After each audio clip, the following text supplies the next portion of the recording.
Alright. I know I was out for a little bit and that was worrying. But hello, everybody. I'm Fet Collections and I am back. And oh man, do I have some heat for you guys. Look at what we got today. We got Venompool. Now, I've been wanting this figure since the first one came out. That was a Build-A-Figure. I only got the head, I think, from the Carnage. I would never completed it, but I always wanted it. And when they announced this at San Diego Comic-Con a couple months ago, I was ecstatic.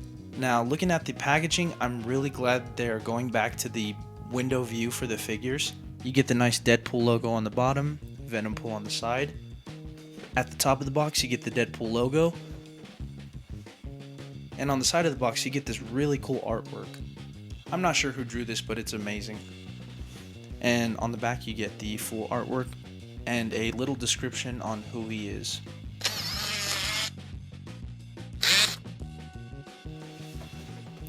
Now, I'm not entirely sure about Venompool because the one in the comics looks like this. And this look is from the mobile game, I believe, Contest of Champions. At least that's what it looks like to me. But there's not much else to talk about in the packaging, so let's go ahead and get this guy open. Now, after getting this guy out of the packaging, he feels really good. And I know I say that a lot for a lot of these figures. I know I repeat myself a lot, but I really mean it when I say this feels like a really quality Marvel Legends. He has a few QC issues, like a little bit of chipping on the red paint and a little bit of smudging and a couple of scratches and scuffs. But other than that, almost perfection. This feels like a really well-crafted figure. And I'm here for all the details and the sculpt details and just everything about him. And I really think I might use this for my Deadpool display instead of Deadpool. But man, all the intricate details on his pouches, the staples on his costume, his tongue, his face, even his swords and his shackles and stuff. The only thing that probably has the least amount of detail is the thing that holds his sword. Sorry, I don't know the name of it. But yeah, that thing right there. But without further ado, let's take a look at his accessories. Now, Venompool didn't come with a whole lot of accessories, but he did come with the holster for his two katanas. Two of these katanas. There's really cool sculpt detail, which makes it look like they're like really worn and battle damaged. I wish there was a little bit more to this plastic silver piece because it looks just kind of cheap. But I mean, it's not terrible. So yeah, he came with two of these. And then he came with a pair of these like claw open hands. Oh, well, there goes that one. And then he came with the two katana holding hands. I wish he would have came with some fists, but I mean, I guess you can kind of use these as fists. But that's about it for his accessories. I wish this also had a little bit of like a black wash maybe, so it doesn't look as like plasticky. And it's also kind of hard to put on. I don't know if you can see that, but like the way it like clips into his back is super weird. But there's not much else for the accessories, so let's go ahead and move on to his articulation.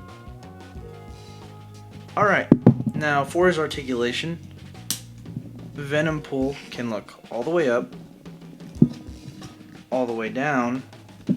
His arms can move out that much, rotate 360, bicep swivel, single jointed elbow, wrist is on a hinge. He can crunch that much forward, that much back. You get a waist swivel, a little hindered by the belt, but not too bad. Yeah, my figure does that for some reason. I'm gonna have to fix that.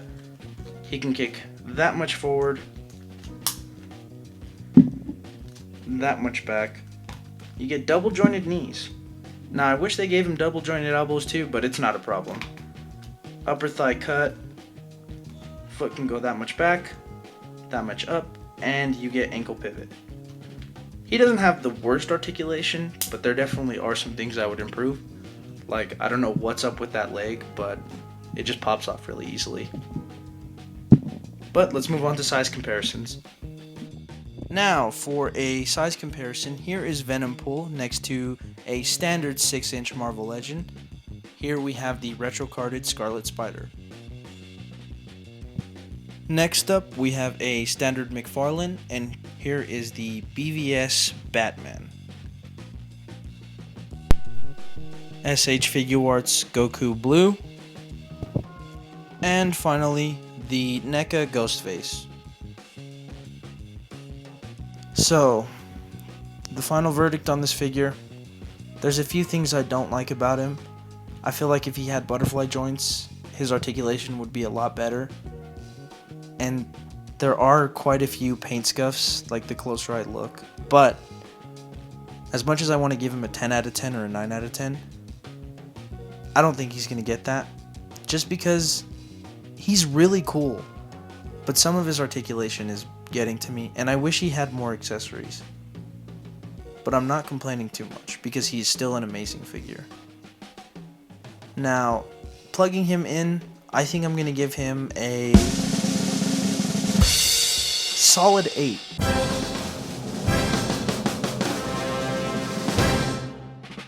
Now, Zelda is unfortunately on vacation, and by vacation I mean she doesn't want to do this segment anymore, so we're going to have to do it in spirit. But that's going to be it for this video, guys. I had a blast reviewing this guy, and I'm really glad I got my hands on him. I've been looking for him for a while. And I got a bunch more figures coming, so look out for those reviews. And I will see you guys in the next one. Peace.